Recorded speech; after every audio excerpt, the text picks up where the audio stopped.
friends, welcome back to my channel. It's Tori, and today I have a very special, very handsome guest with me. This is my husband, Ben. You guys have possibly seen him on the channel before. Ben, say hello to all of the Tori Talks viewers. Hello. Okay, so we are going to be rating the first line of all of this giant stack of fantasy sci-fi books. We're going to be giving them a star rating between 1 star, which is not the greatest, doesn't really hook me, to 5 stars, which is amazing, and I can't wait to read this book. Our discussion of and judgments upon the opening lines of any of these books do not in any way, shape, or form reflect how we feel about the authors. How many of these books have you read? 1, 2, 3, 4. Did I read Assassin's Apprentice? Yes. Okay, You 5. listened to it.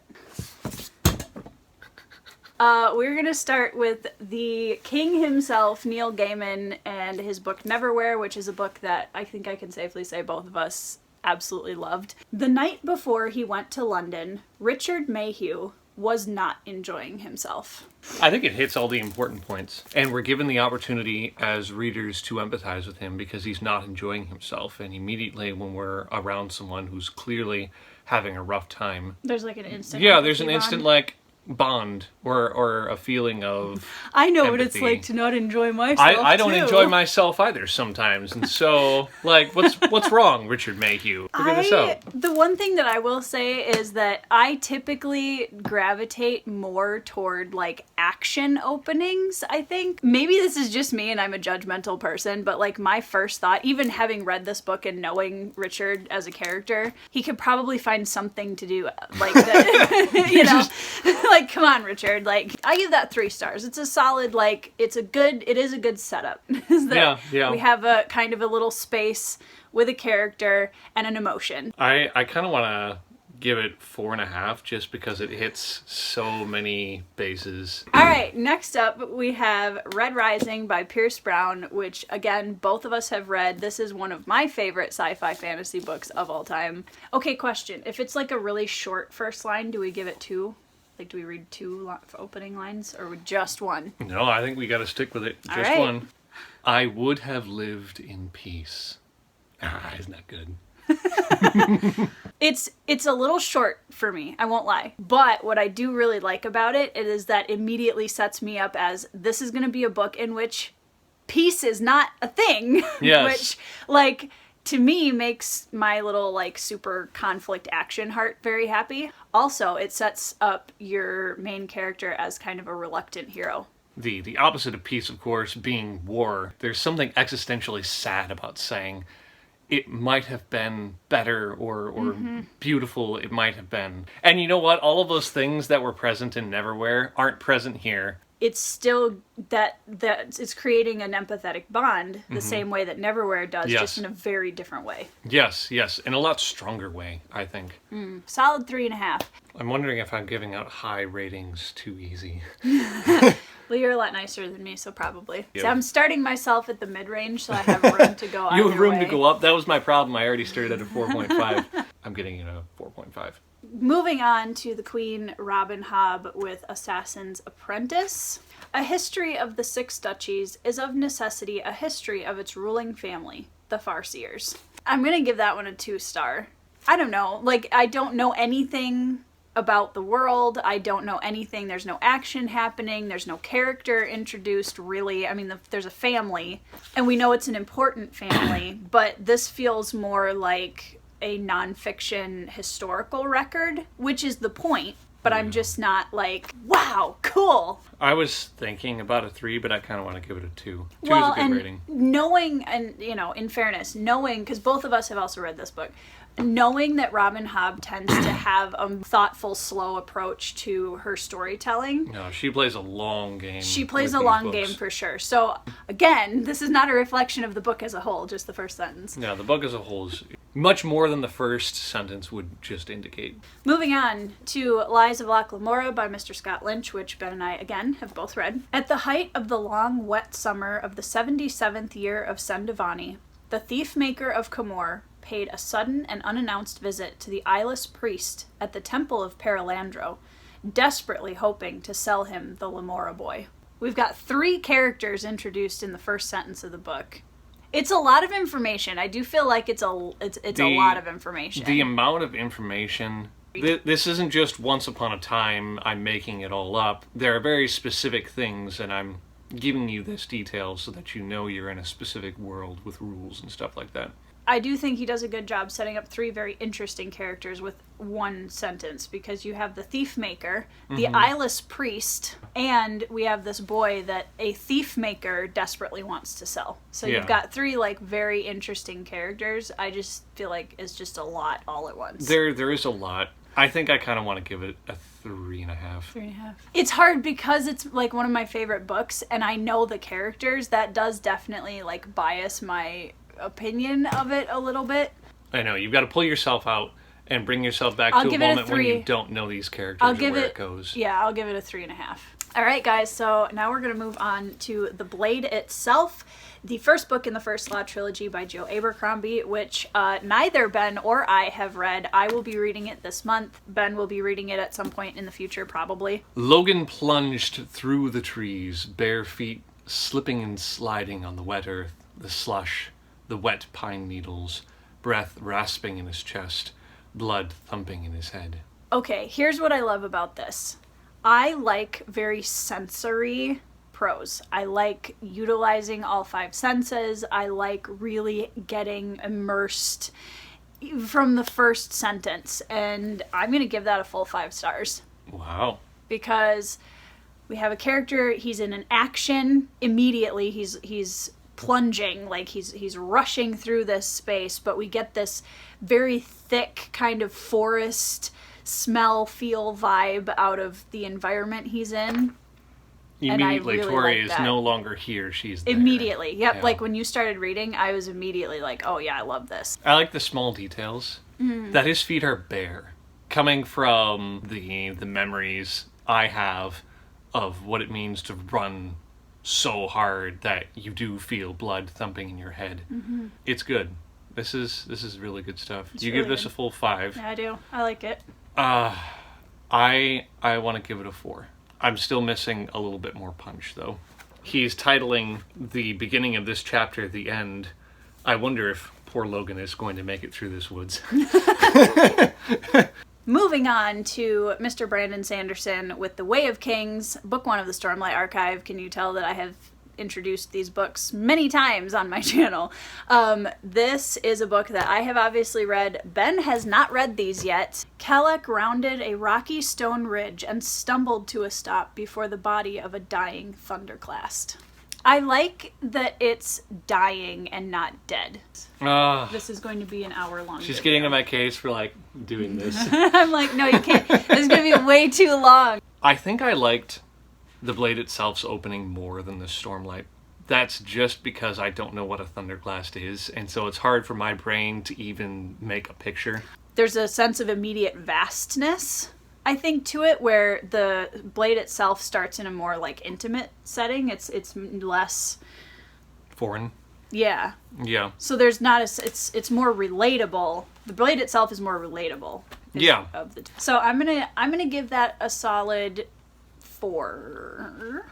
I'm asking questions because I'm intrigued, not because I have no idea what's going on. That would frustrate me. But if I'm just like, ooh, what's a thunderclast? That must be like... And I immediately start trying to imagine what it looks like. I gave The Blade itself's opening a 4, right? Yeah, you did. I want to give the Stormlight Archives opening a 3.5 then. You've got, like, wet earth, slush, wet pine needles, feet slipping and sliding, as opposed to rounding a rocky stone ridge and stumbled. Sanderson definitely just gives you the prose. Like it's not, he doesn't spend a ton of time making the prose really like beautiful and poetic. That's not his focus. Yeah. It's obviously more Joe Abercrombie's focus just based on the first opening sentence. Moving on, we have Red Sister, which is the first book in the Book of the Ancestor trilogy by Mark Lawrence. I have read this, Ben has not. It is important, when killing a nun, to ensure that you bring an army of sufficient size.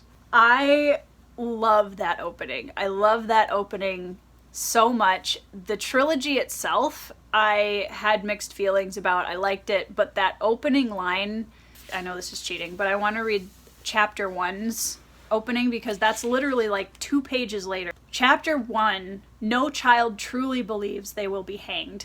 Like, Wow. not only do you have a gut punch for the prologue opening, but that chapter 1 first line is like, That hits. that hits super hard, and it's so like, oof. For me, that's a solid 5 stars.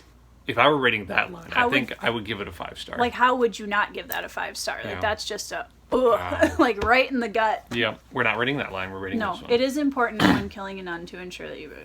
That's still a 5 star for me. What is What a kind nun? of a nun is this? This isn't the kind of nun that I know of. Well, just kidding. I am missing things like environment, space, main characters. Maybe that's okay Yeah, I mean, because like they'll go into that stuff later. As far as the opening line being a hook, that's a good hook, and I think I would give that a 4. all right. The one and only Gardens of the Moon by Steven Erikson. This is book 1 in the Malazan Book of the Fallen. Both Ben and I have read this book, albeit I have not read it for probably a decade. We'll be remedying that shortly. The stains of rust seemed to map blood seas on the black, pocked surface of Mock's vein. It gives you the feeling of vastness, of a grand sort of scale here. In a single object. In a single object. Which is pretty cool. Like, this is going to be a book where the idea that you have a map soaked in blood over war. Welcome to Steven Erikson. I mean, it's really interesting. It is very it's- interesting. I'll give it a 3.5. I kind of want to give that I a 3.5, yeah. I will say, I'm going to give it a 4 just because I like the word choices he's using in this sentence a lot. Like stains, rust, blood seas, black pocked. Like there's a lot of really interesting descriptor words. Moving on, we have Malice by John Gwynne, which is the first book in the Faithful and the Fallen quartet. I have read this fairly recently. Ben has not. Forest litter crunched under Evnis's feet, his breath misting as he whispered a curse. I like that we're being introduced to a character right away, and we have some movement, like he's moving somewhere, so we are put into like an action opening, slower action. We're not running through the forest this time. It's necessarily. cold, too. And he's obviously not happy that he's there. I still am missing the kind of details that you get in Abercrombie's opening, where It's the more pace, immersive. like there are things that he does that immerse me more than what I'm getting here. I'll give it a 3 star. Because, like, there's action, we have a character. I like that he's whispering a curse. That immediately kind of, like, gives us a very faint vibe of, like, who the character is. And, you know, even though we don't know anything about him yet, I do. It's a 3 opening. It's interesting to me that we've had 3 books, unintentionally, that have had very similar, like, environment openings. Last, but certainly not least, I am going to pull Empire of Silence by Christopher Rucchio. So this is the first book in the Sun Eater, I think it's a series? Yes, it's a series. And it is kind of a sci-fi fantasy, so we're blending into a little bit of sci-fi here. Have you read this too? I have not read this, and neither has Ben. Okay, if it's only one word. No, we've already established. I'm sorry, Christopher Rucchio. Because the, like, second line and the first line are great. Light. In fairness to Christopher Rucchio, I do feel like we should give him the second sentence. I'm just going to grade it on light, and I'm going to give it a 5. Okay, I am going to read the second sentence, because I think the Tori's second... going to grade the second sentence in I'm this going to case. grade both of these, because I think that this is actually worth, like, really worth pointing out here. So he says, light. The light of that murdered sun still burns me. I'm going to give that a solid 4, because the implications and the stakes of that first sentence are really good. It reminds me of the son in Charn in The Magician's Nephew when they go and visit a world that is dying and the sun is dying. Yeah. Yeah, so I'm gonna give that a solid 4 stars. I'm intrigued. I have not read this yet, and I'm definitely like, whoa, what? Anyways, that is us going through this list of fantasy and sci-fi fantasy books. I would love to hear down in the comments your thoughts on those opening lines of the books. Tell us what you would rank all of those opening lines, which ones grab your attention the most. Thank you so much for being on my channel. Oh, my pleasure. Thank you for having me. So you will probably see Ben's face on my channel again in the near future. We have some things planned that I'm very excited about. But anyways, until then, I hope you guys are all having a fabulous week, enjoying your books, and I will see you in the next video. You realize that I'm going to put an edit there where you're just like, hi, and I'm going to zoom way in on your face. You turkey. Okay. Like, while we're setting this up, this is how it goes. He's very cute, but he's a problem. Say hi. Is your back just taller than mine? No, your back is taller than mine. Oh, that's right. I forgot about that. Let's talk about these books. All right. Wow, we've got a long one. Oh, you should be reading this. Oh, no. Julia has all the That names. occurred to you after realizing how long it was. No, I can read it. No, it's fine. No, I'll read it. Oh, what? No, hey. No, No, it is my turn. No, it's my turn. I'm reading it. I get to do 2 after this then.